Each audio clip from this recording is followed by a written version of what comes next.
Doom might not have been the very first-person shooter, but man, did it really make that genre take off.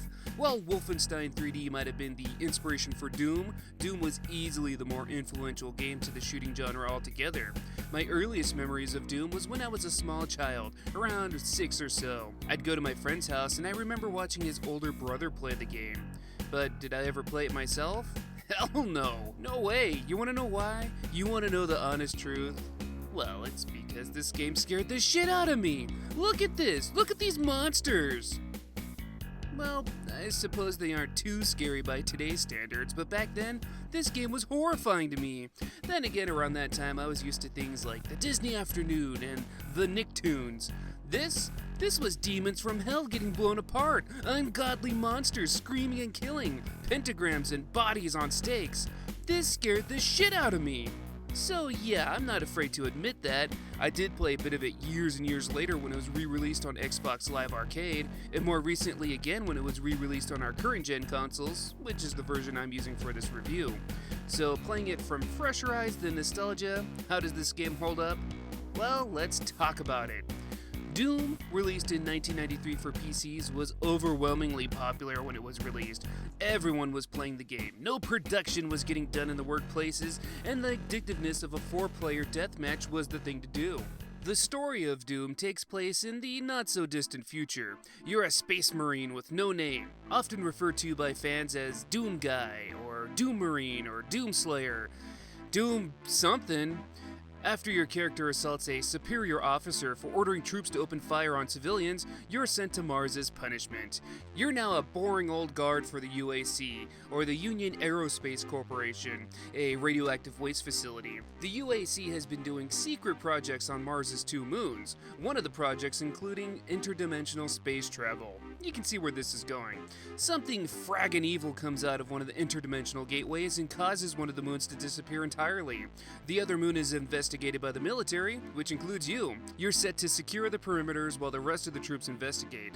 After hearing your buddies slaughtered from your radio, you, armed with only a pistol, decides to investigate and take matters into your own hands. So, this leads us to the game itself.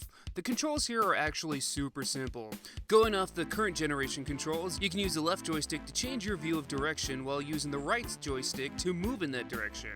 It actually threw me off playing for the first time. I'm used to being able to look all around in every direction in shooters, but here, you can't look up or down, only left or right, which means there's sort of an auto-aim here. As long as an enemy is in front of you, pushing the trigger button should lead you to successfully hitting the monsters.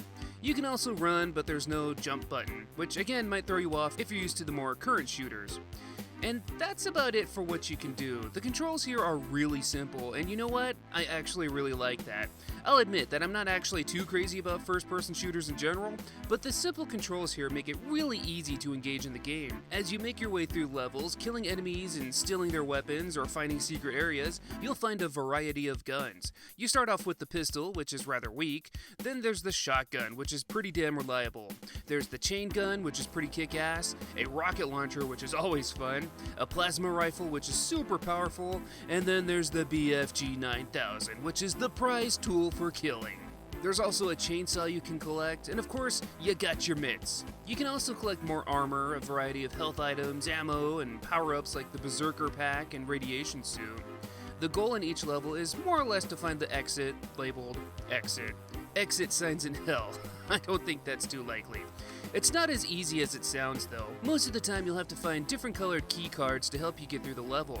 There's also a lot of secret areas, teleporters, and switches that you'll have to use. And of course, there's the monsters. While these did scare me as a kid, they're actually now my favorite part of Doom.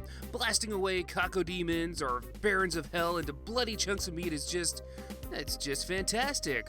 So overall, does Doom still hold up? Absolutely, I had a blast playing through this, and I only played the single-player campaign. If I had more people to play with, I could only imagine how fun a 4-player deathmatch could be. But judging the game from a single-player standpoint, yeah, it's awesome. It's edge-of-your-seat, what's lurking around the corner action. I really like the music here too. Some themes are eerie and really give you that stranded in hell setting, while other songs are just bitchin'.